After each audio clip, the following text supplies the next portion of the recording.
बिस्मिल्लाहिस्समीउल अलीम मिनश्शैतानिर्रजीम बिस्मिल्लाहिर्रहमानिर्रहीम व सल्लल्लाहु अलैका या वलियल अस्र अदरिकना वला तहलिकना। मोहतरम नाज़रीन, ज़िक्र मेहदीની આ સિરીઝના આજના એપિસોડમાં આપણે જોઈશું કે ઇમામ કાઝિમ अलैहिस्सलामની હદીસની રોશનીમાં કે શું આપ અજ્જલલ્લાહુ તઆલા ફરજહુ શરીફના સંદર્ભમાં આપણી રૂહાનિયત અને ખિદમતમાં રોજ બરોજ વધારો થતો રહેવો જોઈએ। ઇમામ હુસૈન કાઝિમ अलैहिस्सलामे ફરમાવ્યું, મન ઇસ્તવા યૌમાહુ ફહુવા મગબૂનુન। જે કોઈના 2 દિવસો એક સરખા હોય તો એ નુકસાનમાં છે।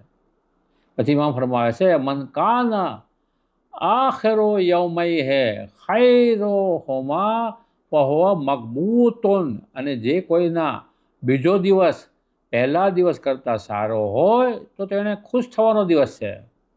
અમન કાના આખિરો યૌમૈહે શર્રહુમા ફહુવા મલઊનુન। અને જે કોઈનો બીજો દિવસ તેના પહેલા દિવસ કરતાં ખરાબ હોય તો એ મલઊન છે। વમન લમ યઅરિફ ઝિયાદતા ફી નફ્સિહી ફહુવા ફી નુકસાન। અને જે કોઈ પોતાની અંદર રૂહાની તौर પર કોઈ વધારો થયો છે એમ જાણતો નથી, એટલે એને ખબર નથી પડતી કે કાલ કરતાં આજમાં કાંઈ વધારો થયો છે, તો પછી એ નુકસાનમાં છે।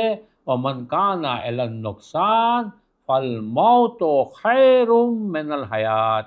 અને પછી જે કોઈ જોવે કે પોતે નુકસાનમાં છે તો એના માટે જીવતા રહેવા કરતાં મોત વધારે અફઝલ છે। એટલે કે હદીસ આપણને યાદ દેવડાવે છે કે આપણે આપણી જાતની ઉપર આપણી જાતનો જે છે એ મુહાસેબો કરવો જોઈએ અને જોવું જોઈએ કે શું મારી આજની ઇમામ પ્રત્યેની જે મારેફત છે, ઇમામની જે મોહબ્બત છે, ઇમામ પ્રત્યેની જે આપણી લાગણી છે એમાં વધારો થયો કે નહીં।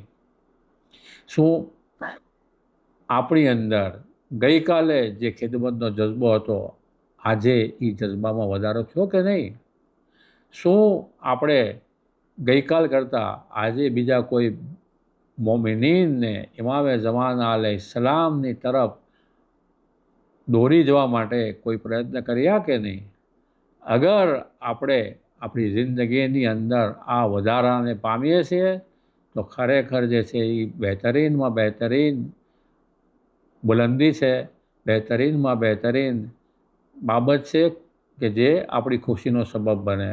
અને ખુદાના ખાસ્તા આવું જોવા ન મળતું હોય તો અલ્લાહની બારગાહમાં આપણે ગીડગીડાઈને વિનંતી કરવી જોઈએ કે અલ્લાહ જે છે એ રોજ બરોજ આપણી અંદર ઇમામ અજ્જલલ્લાહુ તઆલા ફરજહુ શરીફની વિલાયત, એમની ખિદમત, એમની નુસરત અને એમની પ્રત્યેની વફાદારીમાં વધારો કરે।